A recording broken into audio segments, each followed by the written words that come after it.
Nehemías es un libro, no es de los más famosos, de los más populares a la hora de predicar, pero es un modelo, Nehemías, de avivamiento. Recuerden que Nehemías es un hombre de Dios que está reconstruyendo los muros de Jerusalén, los muros de su ciudad que estaban en escombros. Él tiene un llamado especial de reconstrucción. Y ese es su ministerio, su talento, su don. Él está llevando adelante, liderando el proceso de reconstrucción del templo. Y en un momento el Señor les ordena a todos que se alegren, que haya un espíritu de gozo. Esto lo está diciendo Dios. El Señor lo dijo hace años y nos lo dice hoy, puesto que por eso están las Escrituras. Dice: id y comer grosuras, que es como decir comer carne argentina. Comer buena carne. No, pues si no diría comer tacos. No. No dice pupusas. Dice grosuras. O sea, buena carne. Y beber vino dulce. Acá puede ser que sea un vino rosado, un Cabernet Sauvignon, no sé. Y enviar porciones a los que no tienen nada para comer. Porque día santo es a nuestro Señor.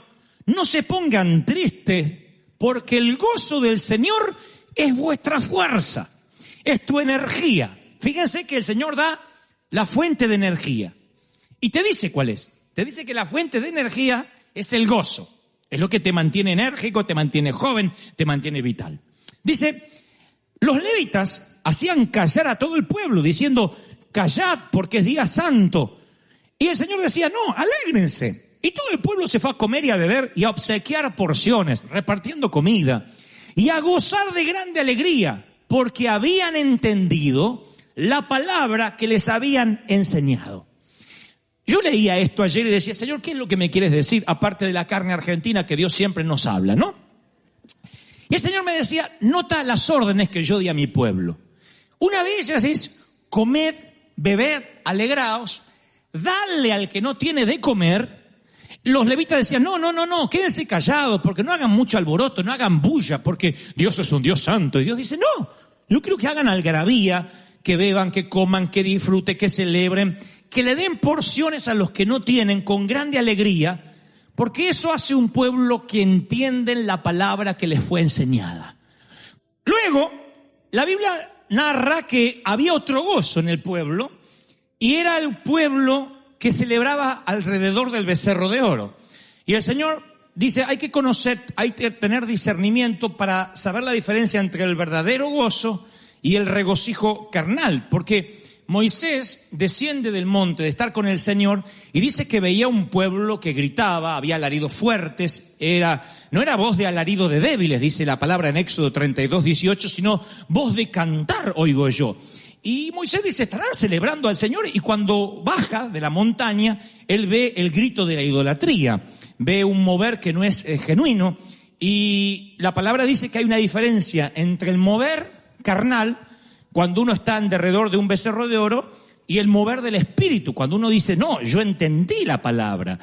Y tú dices, entonces, ¿cómo sé si mi alegría es genuina o mi alegría puede ser carnal, natural?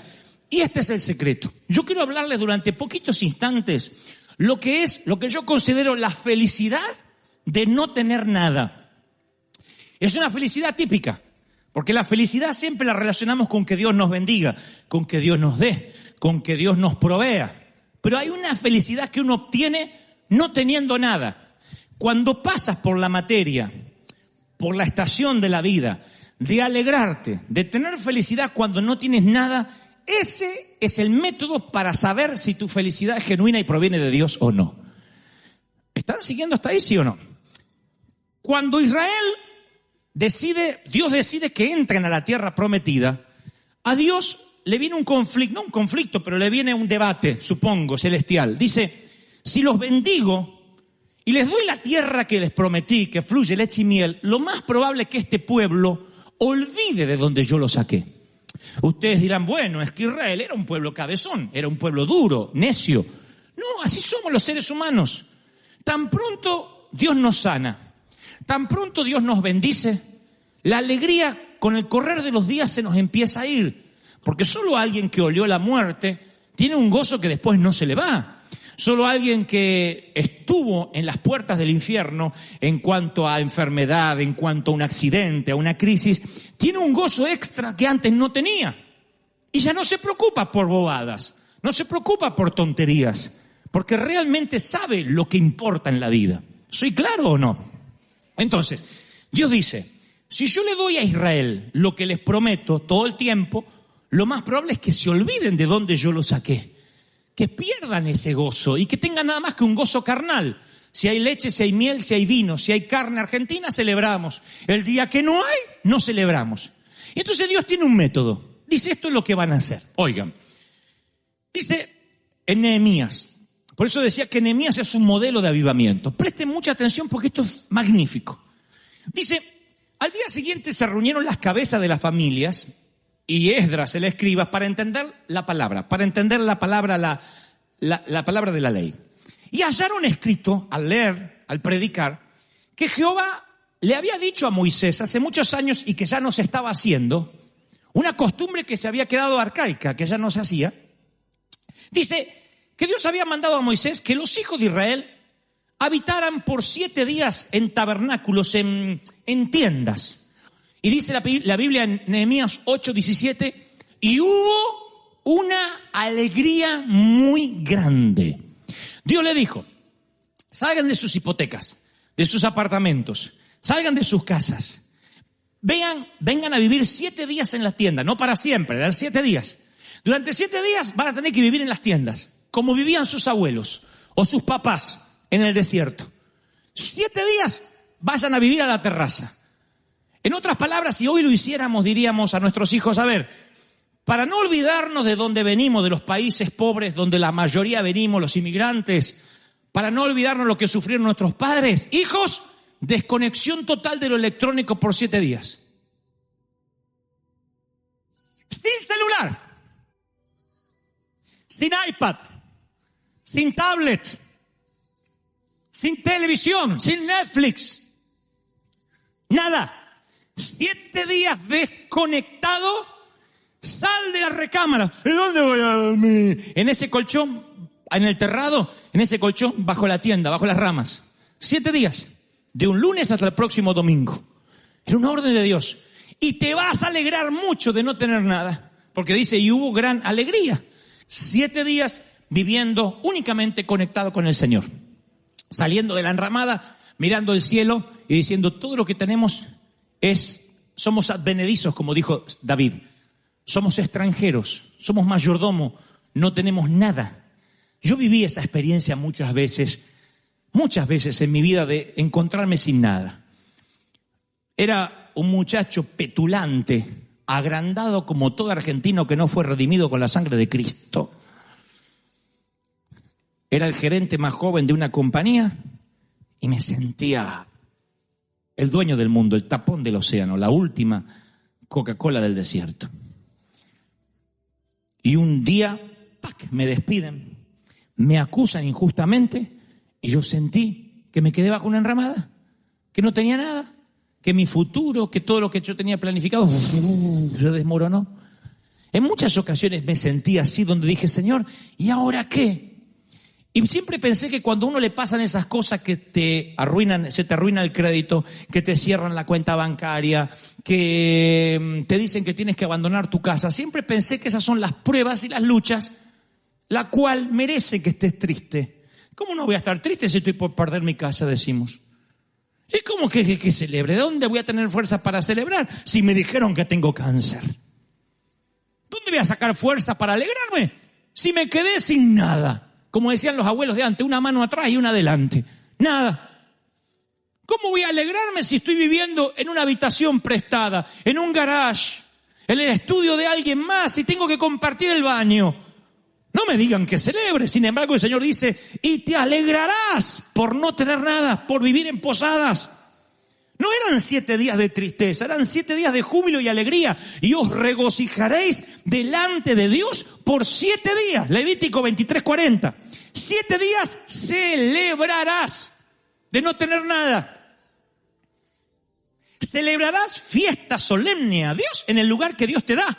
porque así te bendijo Jehová en todos los frutos y en la obra de tus manos. Y dice Deuteronomio 16:15, y estarás verdaderamente alegre.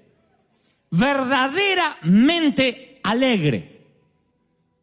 Mi papá, descendiente de alemanes, alemán, él decía que rentar casa es tirar la plata.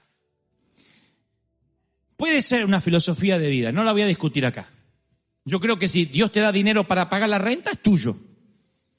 Un título de propiedad no te hace más o menos rico. Todos queremos tener casa propia, sí.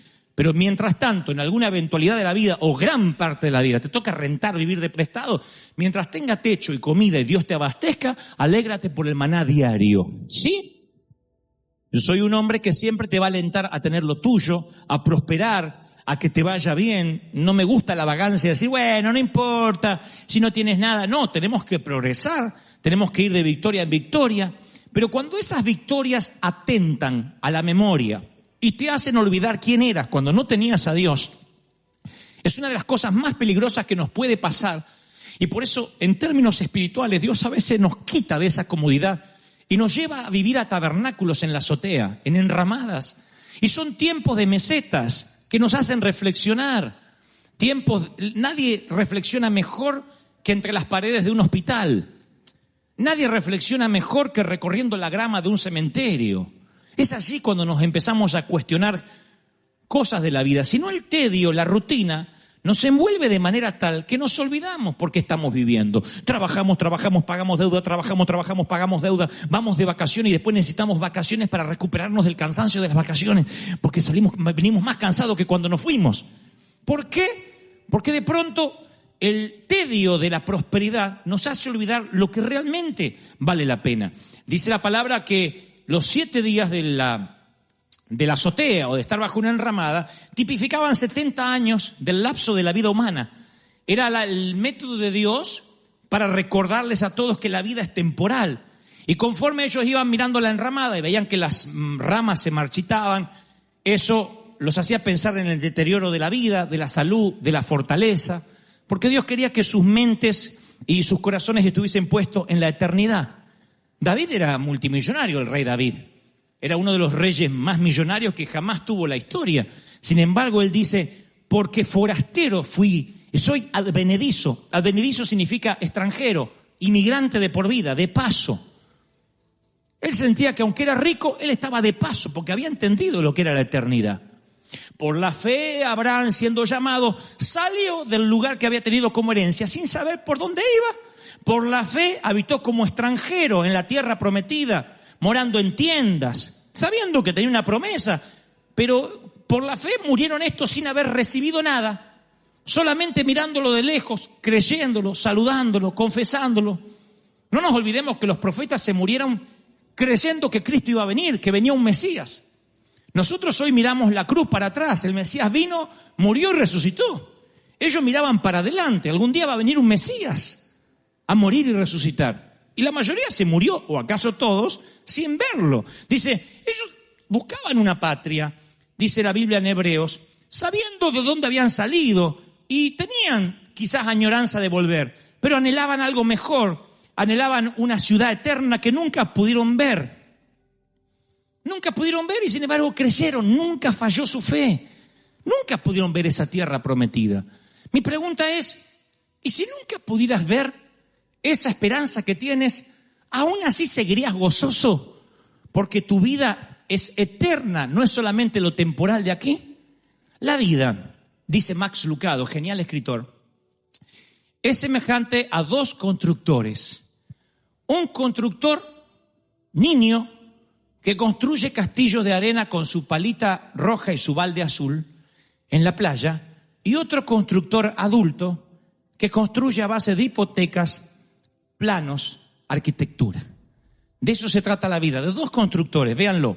El niño con la palita roja, el balde azul, y el hombre construyendo con sus líneas de crédito y sus préstamos bancarios.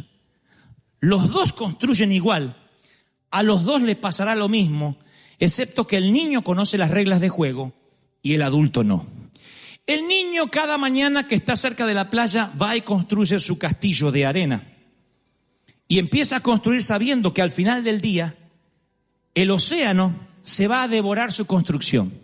Aún así construye cerca del mar y construye su gran castillo con su palita y trae arena húmeda y construye una gran creación.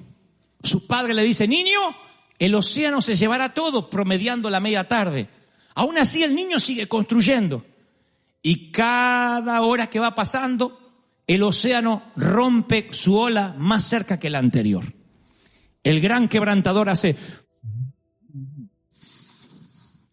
y le va alertando al niño que se llevará su construcción a lo profundo del océano.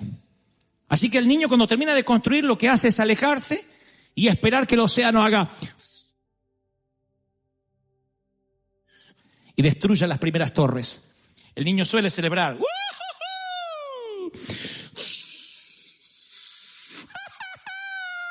Ahora se lleva la torre más grande.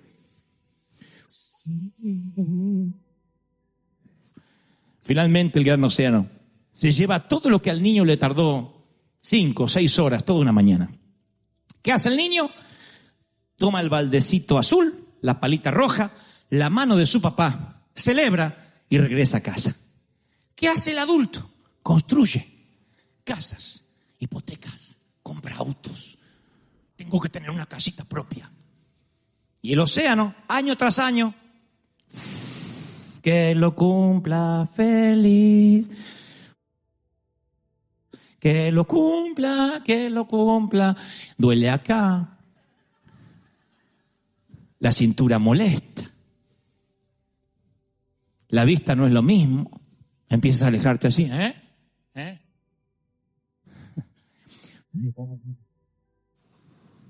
La vejez nunca llega sin avisar. La vejez es digna. Avisa año tras año y te dice: el océano se llevará todo lo que estás construyendo. Y eso no es para deprimirte. Eso es para saber que nada te pertenece. ¿Qué hace el adulto cuando finalmente el océano hace? Señor, tiene cáncer. Queda con puñados de arena mojada, maldiciendo el océano. ¿Por qué? Porque no sabía la regla de juego. Porque como el niño debiste haber aprendido que el océano se llevará todo lo que construyas. Eso es la vida. ¿Qué es la vida? Como neblina que aparece por la mañana y se disipa por la tarde. Eso es la vida, la hierba que crece y luego desaparece. Esto yo lo hablo en los funerales, porque hay un montón de gente que me mira como diciendo: ¿por qué a mí? ¿Por qué a él? ¿Por qué a nosotros?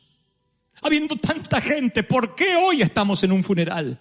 Y yo les explico: nunca nadie te dijo que serías eterno en esta tierra. Desde que naces es un camino hacia la tumba.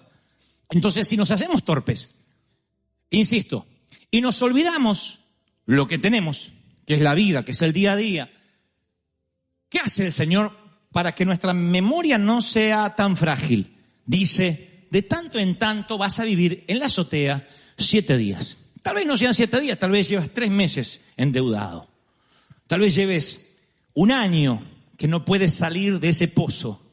Tal vez lleve 2 años y a veces decimos: Satanás me está atacando. ¿No será que Dios permite algunas cosas para refrescarte la memoria y no te olvides que su orden es: y cuando no tengas nada, alégrate, pero regocíjate en serio, porque yo soy el Dios que te proveyó, te provee y te va a proveer? Alguien tiene que decir amén. Y si Dios te mandara a vivir en chozas por 7 días, por 2 meses, porque Él sabe el peligro que se encuentran sus hijos cuando son siempre bendecidos. Él sabe que si nos consiente mucho, nos seducimos por el mundo y nos olvidamos de dónde Dios nos sacó. Hay un cántico de Moisés que predice la apostasía del pueblo de Dios una vez que prospera. Dice: pero el pueblo de Dios engordó. Está hablando en términos metafóricos, nadie se sienta mal. Y tiró patadas, coces, y se volvió incontrolable. Engordaste, dice una versión, te cubriste de grasa, Israel, y abandonaste a Dios y menospreciaste la roca de la salvación. Deuteronomio 32:15. Qué feo cuando Dios dice: te llenaste de grasa y te olvidaste del Dios que te mataba el hambre en el desierto. ¿Y saben qué hizo Dios con Israel? nunca les entregó el título de propiedad. Nunca. Dice, porque Dios le promete a Israel darle la tierra de Canaán, pero nunca le entregó la titularidad. Se los prestó. Porque le dice Dios en Levítico 25, 23, una de las leyes, la tierra no se venderá nunca, porque mía es. Vosotros sois extranjeros y forasteros. Solamente podían vender la cosecha. Dios dijo, la tierra es mía. Qué increíble. No sé si ustedes habrían prestado atención a esto, pero digo, qué increíble que Dios le promete una tierra que fluye leche y miel y finalmente llega a la conclusión, dice, ustedes no la van a vender nunca porque la tierra es mía. Esa promesa, creo, esa palabra, ese mandamiento no ha cambiado hoy. Dios dice, yo te voy a dar una compañía, pero la compañía es mía. Yo te voy a dar un matrimonio, pero el matrimonio es mío. Yo te voy a dar hijos, pero los hijos son míos. Entonces el Señor me dice que te diga que el problema no fue lo que te pasó en el banco, o con el empleo, o con las deudas. El problema es cómo reaccionaste cuando eso te pasó. Y el Señor me dice que te diga que no le gustó cómo reaccionaste. Porque tomaste los puñados de arena. ¿Por qué? Y Dios dice, ¿qué obligación yo tengo de prosperarte y bendecirte? ¿Qué? ¿Dejas de adorarme? ¿Tu gozo depende de eso? ¿Del castillito de arena? ¿Pensaste que te ibas a llevar algo? A esta edad, dicen algunos, no puedo volver a empezar. ¿Y por qué no? ¿Sabe la edad que tenía Abraham cuando Dios le dijo, deja todo y sígueme por fe donde yo te voy a decir? ¿Cómo le explica eso a la esposa de uno? No sé cuántos están casados, pero ¿cómo uno le explica eso a la mujer? Dios me habló anoche y nos tenemos que ir. ¿A dónde, viejo? Abraham dice, no sé. Dios me dijo que dejemos todo y que nos vayamos, que Él nos va a bendecir. Miren qué grado de fe. Con razón Abraham es un héroe de la fe.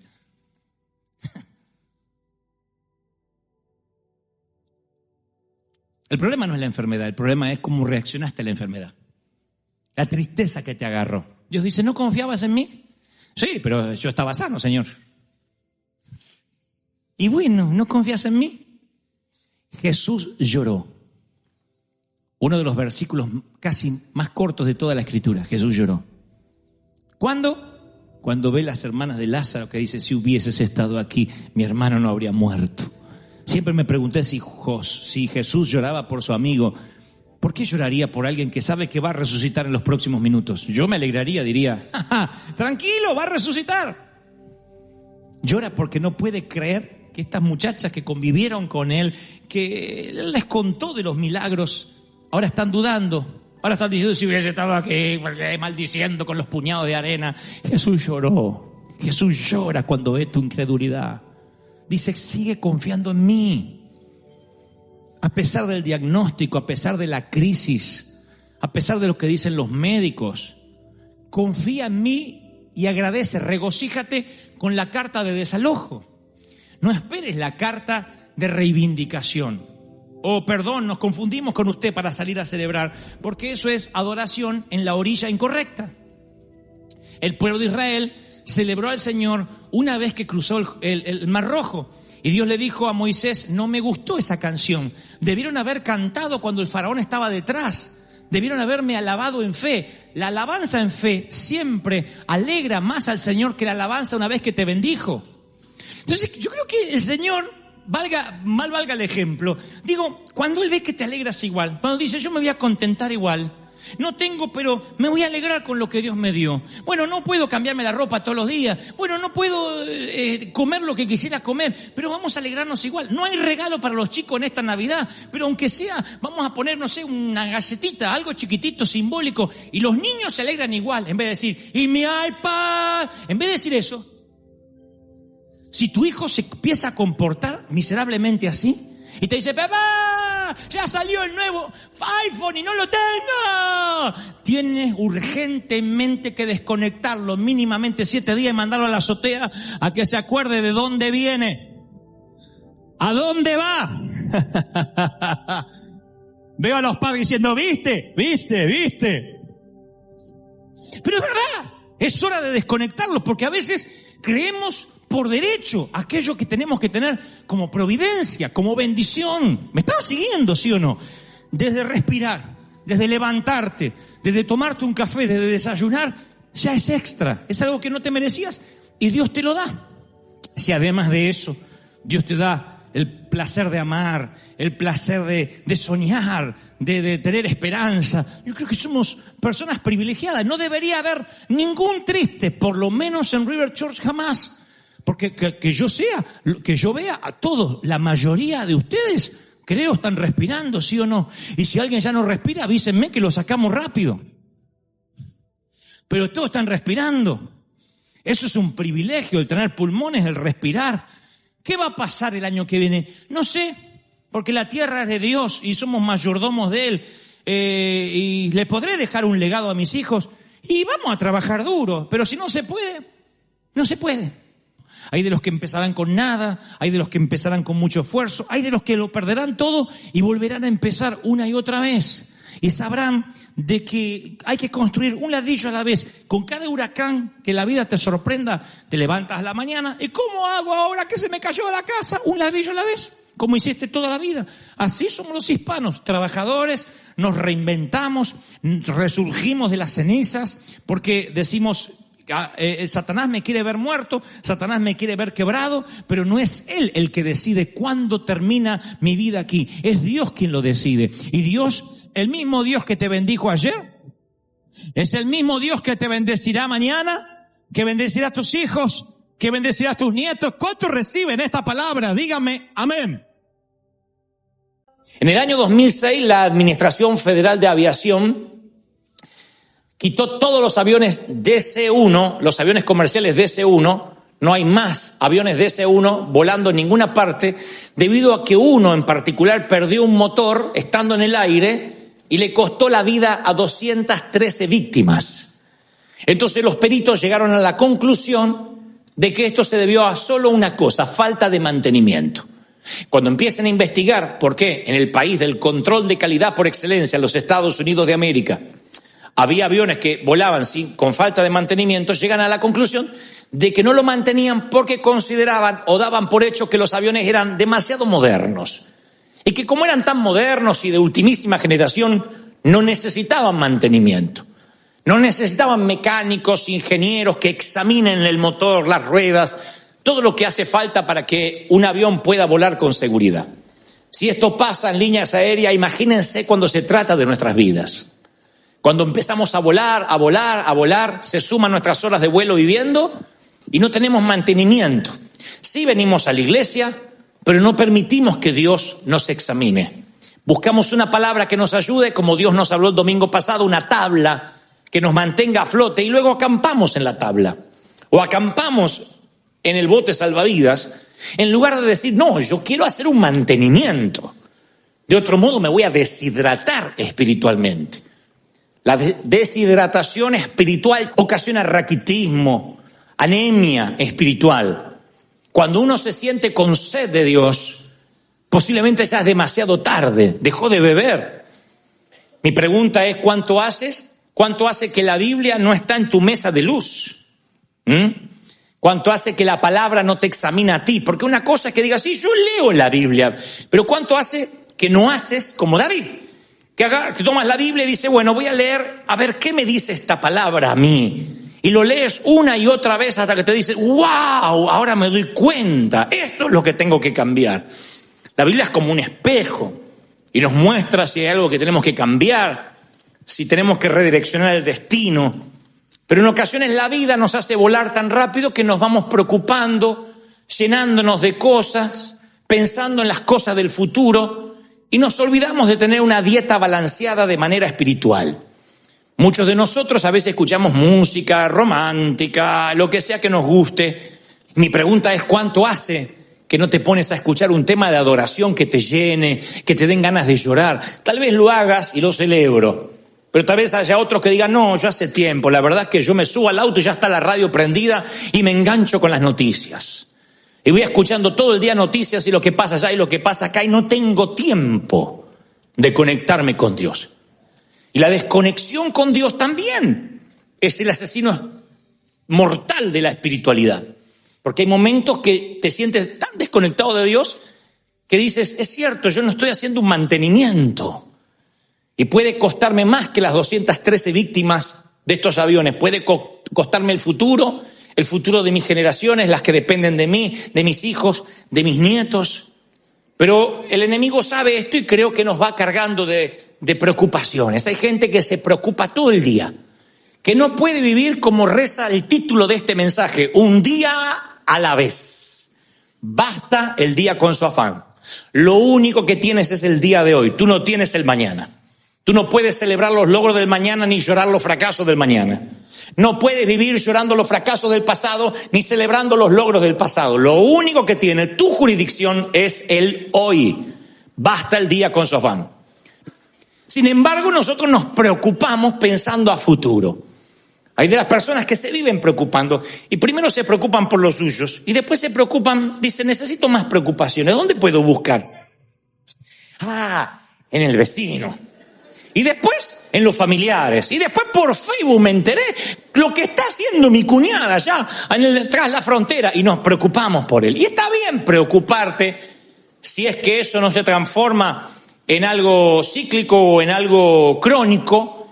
El tema es que hay preocupaciones que no son tu responsabilidad. Y no pases por alto esta frase. No todo lo que te preocupa es tu responsabilidad. Tu responsabilidad es aquello que podrías cambiar. Que haciendo una serie de pequeños cambios o grandes cambios podrías revertir. Pero la preocupación de lo que hace tu compadre en Sinaloa, ¿en qué te cambia? No, que me parece que se metió con los narcos y bueno, no es para celebrar. Pero no es tu responsabilidad. Y el mismo proverbista Salomón dice en Proverbios 26:17, meterse en problemas ajenos es como agarrar un perro por las orejas. ¿Agarraron un día un perro por las orejas?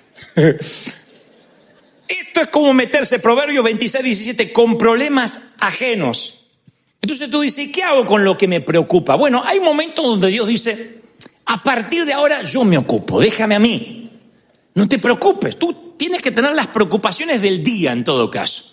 Las que competen a las 24 horas o a las horas que estás despierto. Lee o escucha lo que dice Filipenses capítulo 4, versículo 4, como si lo escucharas o lo leyeras por primera vez, por favor. Alégrense, alégrate siempre en el Señor.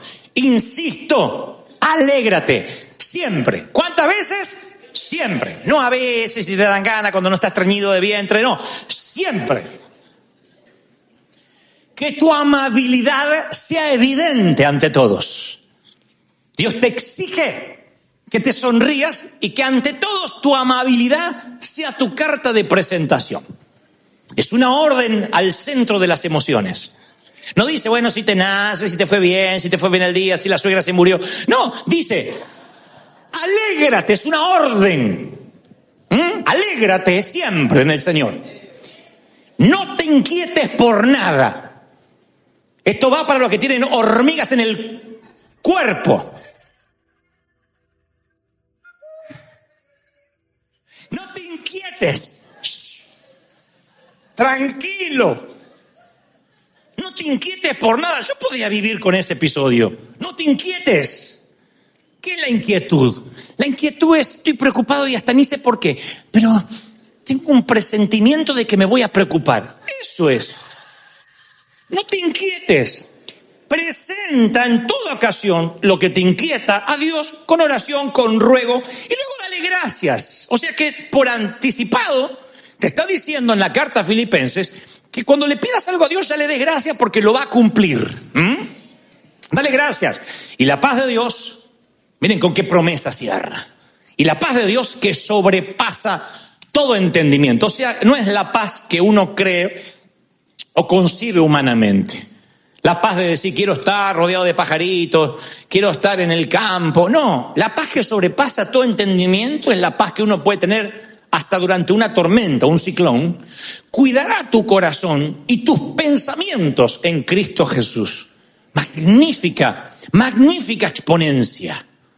Tú puedes ir a 1.000.000 de terapeutas y no conseguir mejor consejo que este. No te inquietes por nada. Presenta tus peticiones a Dios.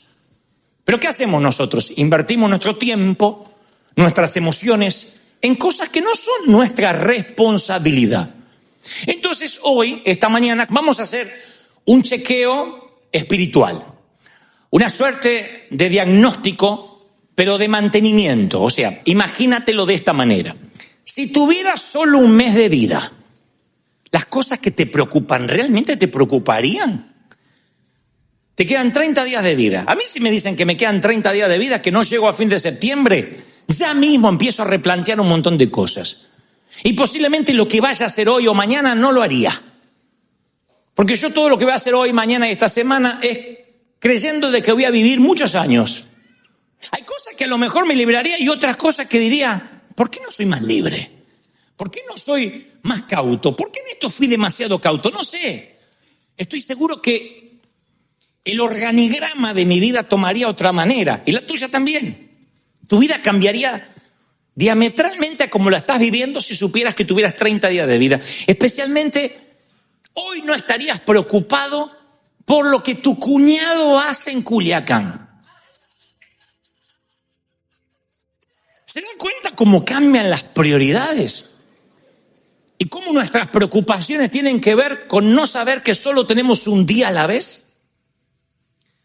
Si solo estás consciente de un día a la vez, traer a colación lo que te preocupa para dentro de 3 meses o el año que viene sería absurdo, casi inmoral.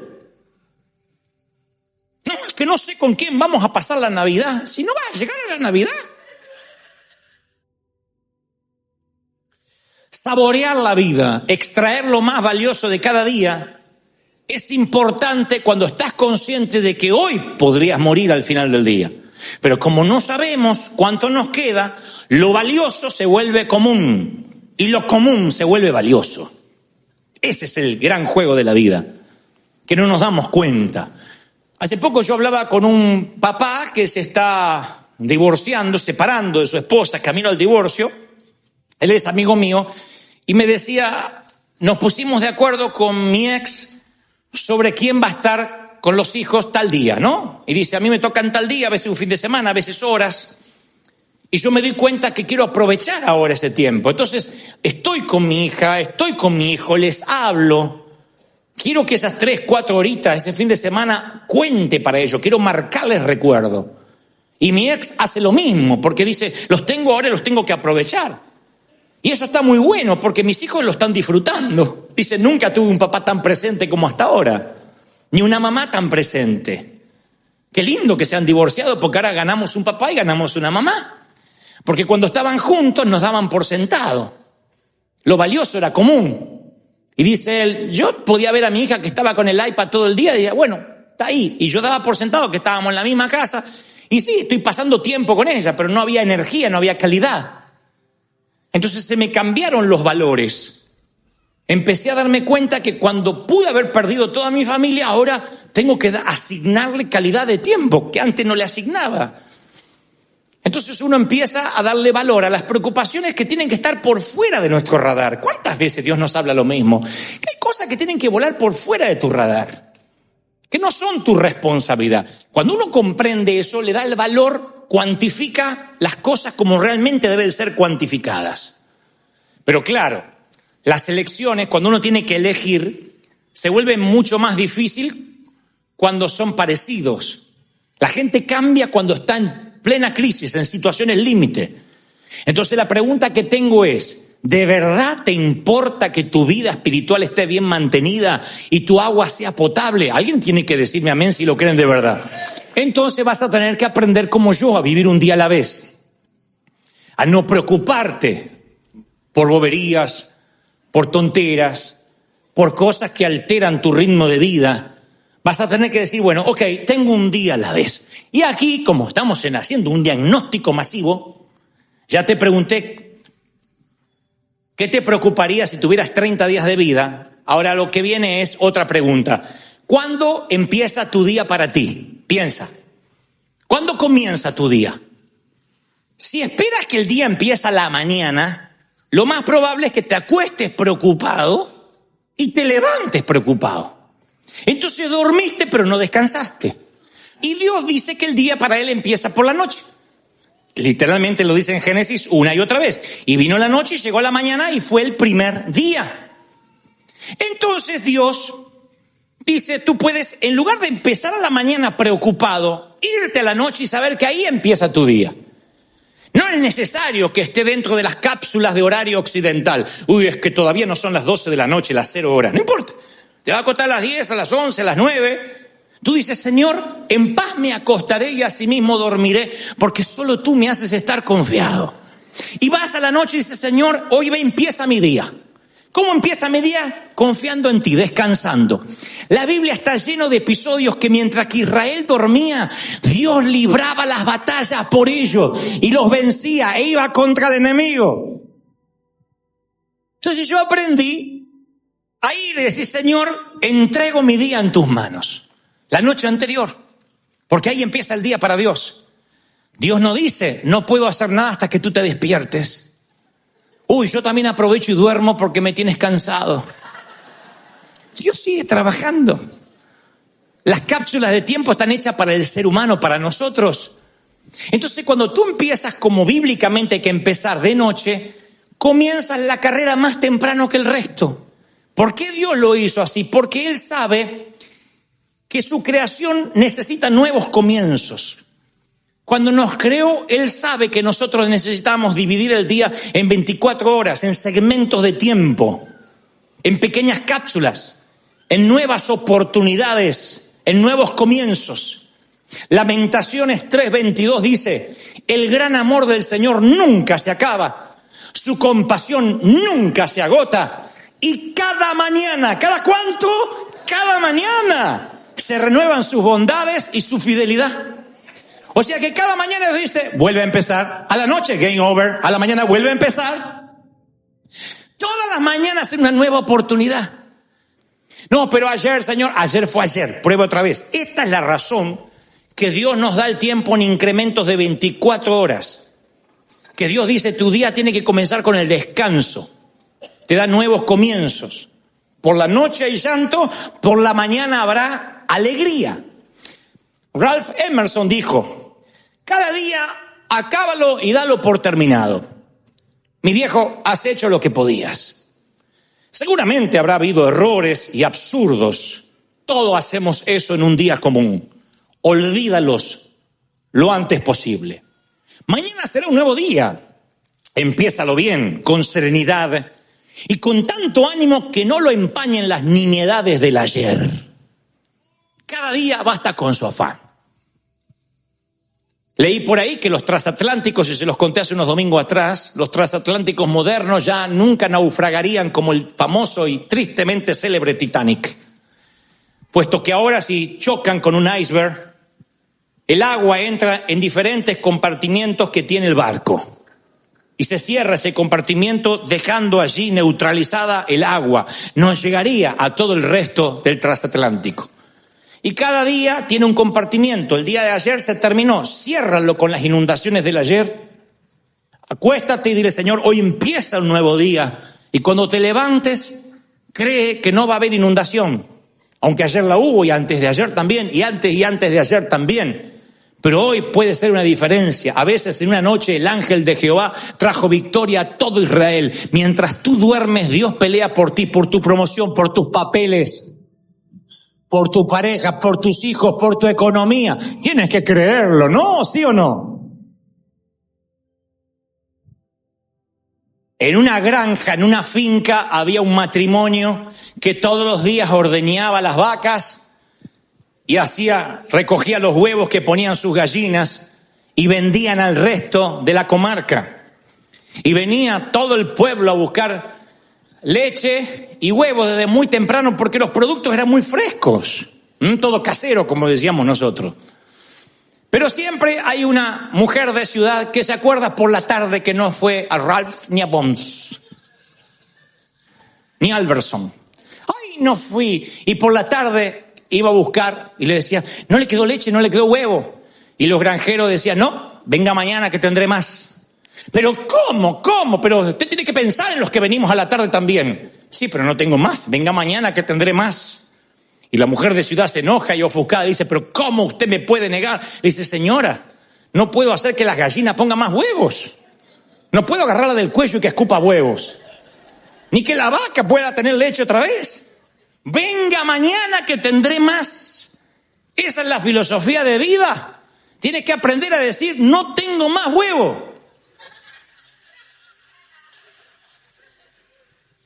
Estos son los huevos del día. Basta. La gallina no puede poner más. La vaca no puede ordeñar más. Y si funciona para la granja, funciona para la vida. Cuando yo era joven era un dínamo que era energía y energía y energía. Hoy me tengo que reservar la energía. Porque quizás se puede, si no soy cuidadoso y juicioso, mi reserva de energía se puede desperdiciar en actividades que no suman, que me roban tiempo. Los críticos y los que te roban energía son como los pobres, dijo Jesús, siempre lo tendréis con ustedes. Pero no porque sean egoístas o sean malos, sino porque están inmaduros. Hay mucha gente que te absorbe, siempre Dios nos habla de esto. Y no es que sean malas, sino que tienen necesidad. Entonces, tú no puedes dejarle a los demás que digan cuándo es suficiente. Tú tienes que decir, yo tengo un día a la vez. Mañana tendré más huevo, hoy ya no. Porque la gente va a querer que tú exprimas a la gallina y que la mates a la gallina. Y si no tienes huevo, dame la gallina. Me como la gallina. Y mañana no hay más huevo para nadie. La gente chupa. Y esto pasa en todos lados. Uno tiene que decir como en la granja. Acuérdese, no tengo más huevo. Ya terminó. La gallina no pone más. Venga mañana, que tendré más. Ahora no me da la cabeza. Mañana tendré más. Dios dice lo mismo. Se terminó tu día, a descansar. Empieza un nuevo día y mañana tendré nuevas misericordias, mañana tendré nueva gracia, mañana tendré una nueva oportunidad, una nueva chance para vivir. ¿No es maravilloso? Dice Levítico 23:31, será día de completo reposo para ti y humillaréis tu alma. Yo decía, ¿por qué Dios pega el reposo con la humillación del alma? ¿No será que Dios te está diciendo, no eres imprescindible, puedes reposar y yo puedo mantener el cosmos en su lugar sin tu ayuda? Los planetas pueden seguir en su curso, los mares en sus cauces, las montañas niveladas, aunque tú duermas. Pero uno siente ese complejo mesiánico de ser imprescindible.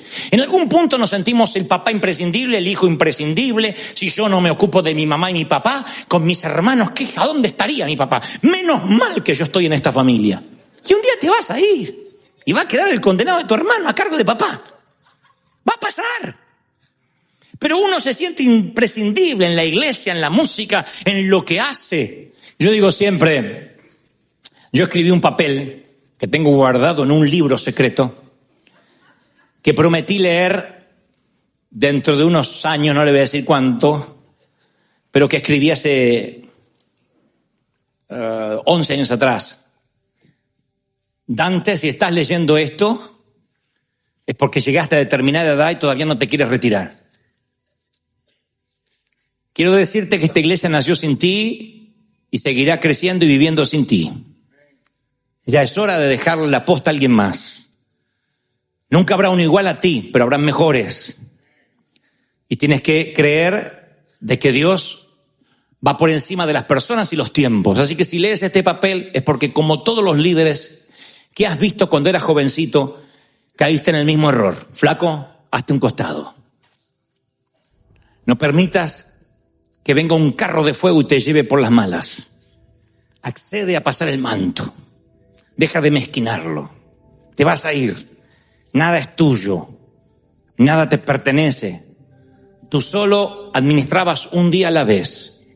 Y has tenido la fortuna de enlazar un día común con otro día común y has hecho un collar de una buena vida. Pero eso es todo lo que tienes, una buena vida, como todo el resto. Así que ha llegado el tiempo de partir. Y lo tengo que leer eso en unos años para obligarme a mí mismo. Lo hice cuando tenía la mente clara y era más joven. Porque cuando uno más va envejeciendo, más imprescindible se cree que es.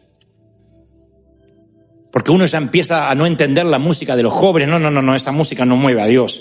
Tengo que salir yo. No, esa prédica no es la manera. No, yo lo hubiese hecho de esta manera.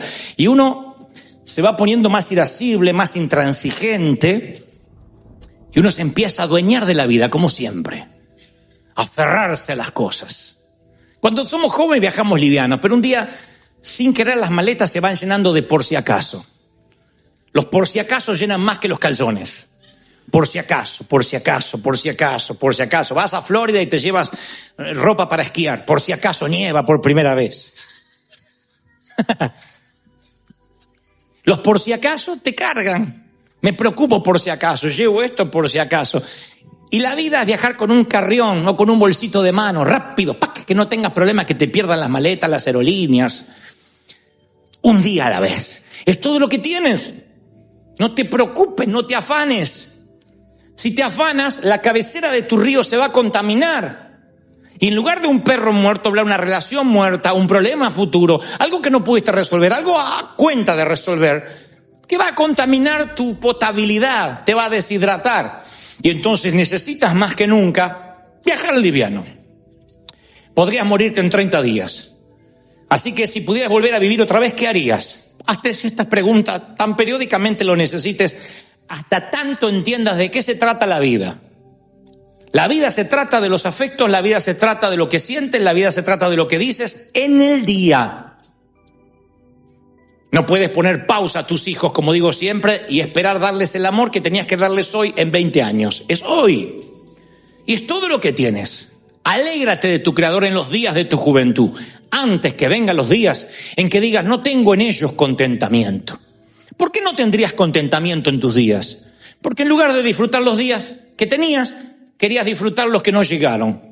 O los que habían pasado, y el pasado murió mientras dormías, y el futuro no te pertenece. Tu jurisdicción es esta, hoy, con nueva gracia, con nueva misericordia, con un nuevo intento, una nueva vida que te da el juego, aun cuando viste Game Over hace unos momentos. Y ahora tienes una nueva vida, una nueva oportunidad de vivir un día a estrenar. El gran juego de la vida es la energía que inviertes en el tiempo, y saber que el tiempo no es acumulativo. Lo que no gastas hoy no te lo llevas a mañana. No puedes juntarlo, no puedes decir, uy, junté 25 años de tiempo. No. Lo que se perdió, lo que no usaste, lo que dilapidaste, lo dilapidaste. Solo tienes una cierta cantidad de tiempo que debes saber administrar. Ese es el gran secreto. Y cuando aprendes a vivir un día a la vez, eres sabio. Amas, disfruta amar hoy. ¿Te duele? Que te duela hoy, no te duela mañana. ¿Estás triste? Bueno, tómate un día de tristeza. Todos nos lo merecemos. Pues no pongas cara de la Llorona todos los días.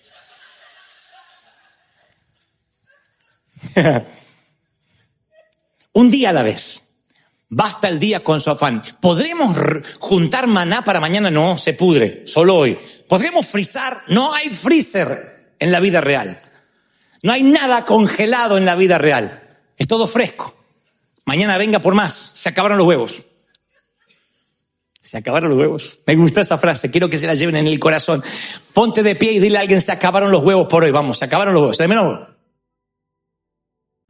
Mis amados, el Señor me hablaba ayer a través de un salmo sencillo que está semioculto, como si fuese una gema semiescondida, insisto, entre las minas de riquezas bíblicas, donde el Señor decía una y otra vez, dile a mi pueblo, dile a mis hijos que no me limiten. Cuando uno dice no limites a Dios, en términos teológicos o escriturales, se nos ocurre pensar, nadie puede limitar a Dios. Dios es ilimitado, todopoderoso, omnisciente, omnipresente, omnipotente, está en todos lados, todo lo sabe, tiene todo el poder. Sin embargo, el Señor me decía una y otra vez, diles que no me limiten. No está hablando que el Señor necesita tu permiso para hacer algo, pero sí hay cosas que Él no puede hacer en tu vida y se limita la bendición que Él tiene para ti a causa de nuestra incredulidad, a causa de no creer lo que Él podría hacer en nosotros. Cuando no entendemos que nosotros somos los que limitamos a Dios, nosotros somos los que le ponemos límites al poder de Dios, es como que le dejamos toda la responsabilidad a Dios. Por ejemplo, no nos levantamos, ni nos movemos, ni nos molestamos en ir a trabajar. Y si nos morimos de hambre y no prosperamos, decimos, bueno, se vea que Dios quiere que yo experimente pobreza para enseñarme humildad. Yo vengo de esas congregaciones donde había hermanos que eran vagos. Y uno le decía, ¿por qué no vas a trabajar? No sé, Dios tal vez quiere que viva por fe. No era vivir por fe, era vivir de vagancia. No quería trabajar, no quería esforzarse. Pero él decía como que Dios no le permitía trabajar. Otros decían, si Dios quiere que toque la música, Él va a hacer que yo la toque. Y le decíamos, pero ¿por qué no vas a una academia? ¿Por qué no te consigues un profesor? No, porque si es de Dios que toque, Él me puede dar el talento por la noche y mientras duermo, o Dios no es poderoso para hacerlo. El resultado ya se lo imaginan, nunca pudo tocar decentemente. Y cuando agarraba el instrumento decían, pobrecito, déjalo que viva el pobre instrumento porque lo torturaba, no lo tocaba. En ese orden de cosas uno puede enfrentar la vida pensando que todo depende de Dios, que uno no tiene que hacer nada. Bueno, si Dios quiere voy a tener un buen año. Si Dios quiere me va a abrir puertas. Si Dios quiere me voy a casar. No podemos decir, si Dios quiere Él me la va a mandar a la mujer o al hombre.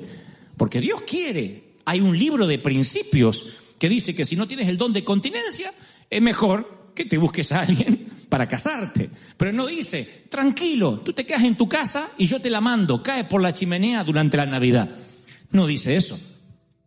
Sin embargo, creemos que va a caer por la chimenea. Decimos, si Dios no me la manda, ¿qué más puedo hacer? Mucho puedes hacer. Perfumarte, ser caballero, endulzarle los oídos, cantarles canciones románticas, seducirla, entre otras cosas. Todo eso no deja fuera a Dios, porque Dios quiere que te cases. ¿Me explico lo que trato de decir, sí o no? Entonces, hay una unilateralidad de pensar en una teología que si algo malo pasa, es culpa de Dios. Si algo bueno pasa, también tiene que ver con Dios. Y Dios nos dio un libre albedrío de siembra y cosecha de actitudes y consecuencias. Por ejemplo, la India es un país populoso, uno de los más poblados del mundo y un país muy rico en términos, en variedad de recursos naturales, minerales. La India es un país rico, sin embargo es el país que menos prospera. El índice de pobreza cada vez es mayor y no es por la economía, sino por sus creencias, por lo que la India cree, por lo que los hindúes creen. Hay gente que se muere de hambre mientras que la carne anda caminando por las calles. Ellos no tocan a las vacas porque consideran que son seres superiores reencarnados. Y entonces uno puede estar inclusive en las iglesias, en los lugares públicos, en un mercado, y las vacas se pasean, los toros, pero ellos comen carne de menor calidad como perros o cabras, porque dicen que esos son seres inferiores reencarnados, pero no tocan a las vacas. Y el sistema religioso los limita. También creen que cada uno nace en un sistema de casta determinado. Que hay gente que, por ejemplo, nace en una familia pobre y no tiene que hacer nada para cambiar su pobreza. Si trata de hacer algo, intenta hacer algo para cambiar su bienestar personal, podría reencarnarse en el futuro en un insecto, en una hormiga, por no haber aceptado la casta social que les tocó. Esas son algunas de las creencias de los hindúes, y ese sistema de creencias empobreció la nación. La nación es rica, tiene carne vacuna, por ejemplo, pero ellos consideran, insisto, que la vaca posee en su cuerpo cerca de 300 dioses, además de poder ser la reencarnación de la abuela. 300 dioses. Y es increíble verlos como ejemplos, como un país tan rico, de pronto vive pobre porque su mente no les permite acceder a lo que tienen a mano. América Latina es muy similar. Entonces, cuando uno piensa qué es lo que ha sumido en la pobreza a nuestros países, uno inmediatamente empieza a culpar a los gobernadores, a los gobernantes. Y decimos, si sube alguien que quita la pobreza, pero a veces la pobreza está enquistada en la forma de pensar, desde el gobernante hasta el ciudadano. La Biblia dice en Proverbios 23:7 que tal como el hombre piensa, así es él. Nuestra vida va en dirección a nuestros pensamientos. Si queremos cambiar, no debemos orar para que alguien nos regale dinero. La solución es cambiar los límites, la forma de pensar en nuestra mente, porque cuando la mente, como los hindúes o como ciertos países nuestros de donde venimos, está signada, enquistada en la pobreza, aunque estemos rodeados de riqueza, no vamos a poder experimentar lo que Dios tiene.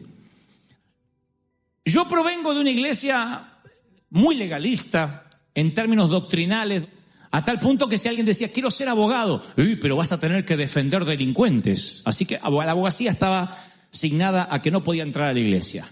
Quiero ser arquitecto, ¿para qué? Para construir casas que después se las va a quedar el anticristo. Así que tampoco arquitecto. Quiero ser médico, que no confía en el poder de Dios, que tiene que ser un matasanos.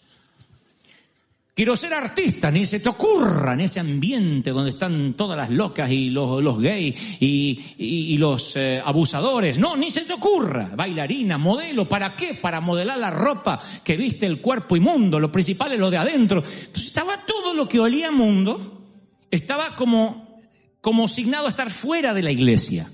Ninguno de nosotros, los muchachitos, podíamos soñar ni con ser artistas, ni con ser locutores de radio, porque la radio era el aparato del demonio, la televisión era el cajón del diablo también. Entonces estábamos como afuera de todo, y eso nos signaba a desconectarnos, a no tener conexiones divinas de ningún tipo. O sea, si llegaba un hombre de negocios a la iglesia, se le hacía lo imposible para que abandonara el negocio y se dedicara a vivir por fe. Entonces alguien decía, ¿a qué te dedicas? Y yo me dedico a vender casa. Deje de vender casa y métase en las cosas del Señor, que Cristo viene pronto. El hombre dejaba la compañía, empezaba a morirse de hambre, se le despegaban los zapatos, no tenía ni para desodorante, y ahí era un siervo de Dios. Fíjense que estábamos rodeados de riquezas, pero la creencia hacía que las vacas anduvieran entre nosotros y nos muramos de hambre. Entonces lo peor que nos puede pasar es comenzar este año con una mente cerrada a lo que Dios quiere darte, y que cuando llegues al final de tu vida, los años altos, Dios te diga, yo puse a tu disposición en talentos, en conexiones, en gente que se acercó a ti, todo para que te vaya bien, pero lo desperdiciaste. Pero nunca supiste verlo porque creías que todo era mundo, que todo era pecado, que eso no era de Dios. Y Dios dice, tienes que ampliar la mente, porque tal como piensas es como va a ser tu vida. Hasta ahí, ¿cuántos dicen amén? No limites a Dios. Dice la palabra, porque yo sé los planes que tengo para ti, declara el Señor. Planes de bienestar, no de mal, no de calamidad, para darte un fruto y una esperanza. O sea, Él tiene un plan perfecto para tu vida. No importa si tu llegada al mundo fue prevista por tus padres o no. Dios dice, yo tengo un plan perfecto y no quiero que vivas por debajo del estándar que yo preparé para ti. Pero anoche, o ayer a la tarde, mientras que yo escribía este sermón, el Señor me mostraba el Salmo 78, 41, en una versión que dice, y el pueblo de Israel volvía y tentaba a Dios y ponían límite al Santo de Israel. Era el mismo pueblo que de algún modo limitó a Dios y por eso dio vueltas 40 años por el desierto, cuando quizá en 20 días o en un mes pudo haber llegado a la tierra prometida. No dice, yo no tenía poder para liberarlos, dice, ellos me ponían límite. Si cuando llegas a esta fecha, principios de año, tú dices, bueno, todo lo que logré es porque me esforcé, porque tengo talento, porque trabajé, porque estudié, y dejas fuera de tu ecuación a Dios, significa que has limitado a Dios, no has tenido una vida sobrenatural. Y si no tienes una vida sobrenatural, alguien tiene que decirte que tienes una vida superficial. No hay una tercera vida. O vives sobrenaturalmente, o vives carnalmente. O vives lleno de Dios, o vives lleno de tu esfuerzo, dejando fuera a Dios. Y si dejas fuera a Dios, estás limitando lo que Dios podría hacer sobrenaturalmente contigo. ¿Me estoy siendo claro, sí o no? Si tú dices, bueno, yo trabajé mucho y por eso me pagan, porque me esforcé, lo cual está bien, porque Dios bendice al varón esforzado y valiente. Pero si Dios te llama a hacer algo, y esto lo dije en varias ocasiones, lo diré otra vez, siempre va a llamarte a que hagas algo que es más grande que tú mismo. Si es algo que tú puedes hacer, dudo que sea Dios quien te habló. Siempre que Dios te llama a hacer algo, siempre tiene que ver con algo que no podrías hacer con tu propio esfuerzo, con tu propio talento. Si haces cosas con tu talento, con tu esfuerzo, está bien, pero eso no significa que Dios se haya metido en tu vida. Lo más probable es que lo estés limitando a Dios. Dios dice, te bendije este año porque te esforzaste, pero si hubieses vivido en la sobrenaturalidad que yo tengo para ti, a lo mejor serías 10 veces más próspero de lo que eres. A lo mejor serías mucho más feliz de lo que eres, pero lo estás haciendo con tu esfuerzo, limitando lo que yo tengo para ti. ¿Me siguen hasta ahí? Díganme amén. Cuando limitamos a Dios es que lo dejamos fuera. Les pongo un ejemplo. Quien me conoce ahora, a mí, que soy hablador y que me atrevo a cantar y a actuar y me cuelgo de las cosas y hago un montón, dice, qué hombre libre y carismático que nació, desde chiquitito en la cuna andaría haciendo monadas. Sin embargo, los que me conocen de años saben que si no fuese por el toque sobrenatural de Dios, yo hubiese sido un bichito totalmente insociable. No podía hablar. Sé que contarlo ahora pareciera como un cliché. Todos los predicadores dicen eso. De verdad, Dios no me deja mentir. Nunca pude expresarme, nunca pude hablar en público. Por años sufrí bullying toda la adolescencia, toda la juventud. Nunca fui popular. Se me trababan las palabras, tenía problemas de dicción. Estaba condenado a ser una persona condenada, insisto, al ostracismo, a no hablar, a no relacionarse. Pero fue el toque sobrenatural de Dios, la mano de Dios que hizo. No fue mi talento, fue un don del Espíritu, un manto que vino sobre mí, que todo lo que había dentro, como un día dijo la vieja, se destapó y salió. Y eso sobrenatural me ha ayudado a inspirar a otros a poder lograr lo que tienen que lograr en Cristo. Miren, mi pregunta es, ¿puedes reconocer la sobrenaturalidad en tu vida ahora mismo si te lo preguntara? Si te dijera, ¿qué es lo sobrenatural que no podrías hacer? Que tú no eres tan listo para hacer, a no ser que sea por Dios. ¿Cuántos podrían responderme, sí, esto no estaba en mí, no está en mí, nadie me lo enseñó, vino como un don del Espíritu? Eso es lo que hace que no limites a Dios. Todo el resto no nos diferencia de los mundanos. No nos diferencia de los inconversos. Los inconversos estudian, se preparan, se capacitan, son buenos, mediocres o malos abogados, pero depende de cómo se prepararon. Yo creo en la preparación, yo creo en el estudio, en la intelectualidad, pero es indistinto a que Dios esté limitado o no esté limitado si es que no le das lugar a la sobrenaturalidad divina. ¿Me siguen hasta ahí? Dígame amén. Ahora, si cuando llega el domingo por la tarde, ante la cercanía del lunes estás maldiciendo por la semana que está por comenzar, es porque estás limitando a Dios y no estás viviendo en plenitud el lugar donde por el momento o para siempre Dios te ha puesto. Dios te puso en un lugar. Cuando tú esperas el viernes y te arrastras durante toda la semana esperando el fin de semana, es porque no estás viviendo en el designio de Dios, no estás activando las bendiciones de Dios para tu vida. Así es cuando Dios escucha tu queja. Cuando te levantas a la mañana, lunes, levantar estos críos otra vez, cocinar, ir a este trabajo, ¿cuándo me vas a sacar acá? Dios dice lo mismo, listo, te dejo sin trabajo para que disfrutes. Y después decimos, el Señor dio, el Señor quitó. Tu abuela, te lo quitaste solo. Porque cuando no valoras lo que Dios te dio, ahí es cuando decimos, el Señor es soberano. No, tú generaste las propias consecuencias. Cuando uno es agradecido a Dios por lo que tiene, uno bendice que comience la semana. Qué bueno, empieza la semana. ¿Por qué? Porque es un día menos para tu sueño. Porque cada día te acerca más a tu esperanza. Porque esa luz que estaba allá a lo lejos cada vez está más cerca.